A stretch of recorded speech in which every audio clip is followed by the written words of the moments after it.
Hi, my name's Tim Howell. I graduated in 1981 in Bachelor of Commerce, specialising in Banking and Finance. I then went to Arthur Andersen, where I did Chartered Accountancy.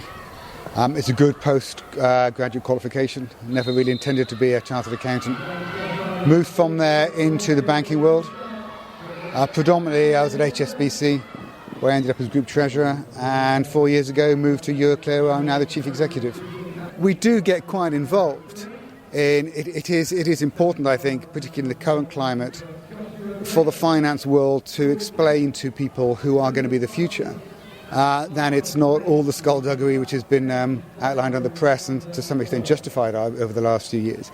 So the idea of coming to, seriously bright people who are going to be in these positions going forward and trying to say this is something you should still consider, I think it's just something that we should be doing. I have to say I had a great time at Birmingham. I deliberately chose a campus university.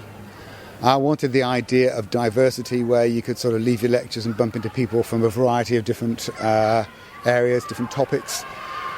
Clearly the education level was high, but frankly it's high in many places. I knew it would be high. It was the camaraderie and the esprit de corps of the place I just thought was great, and frankly I still do. The degree is undoubtedly helpful. It was a relevant degree. But let's also understand that during my accountancy, after about a year, everyone else who'd done different degrees were up to speed. So it gave you a bit of a help on the technical side, but not for that long. But these more social, softer skills about interacting with lots of different types of people, that becomes increasingly differentiating as you go through careers. It is something which at university I would never understand because the focus tends to be on a particular level of academic achievement. But frankly, you reach a level whereby your competitors are all pretty smart. It's how well you can work with people and how you can get things out of them. And I think a campus university is a significant benefit in that respect.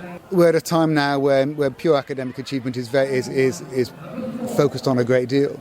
I think people need to remember the fact that is important, but it is not the be-all and end-all. When you come out as someone who can work and interact with others, frankly, that will differentiate you as you move through your career. Most people you are with will be of a similar intellectual level. You are unlikely to do well compared to your peers just because you out-intellectualize them. So I think you just frankly enjoy the time. You've got to put the hard work in, but don't forget to enjoy yourself on the way through.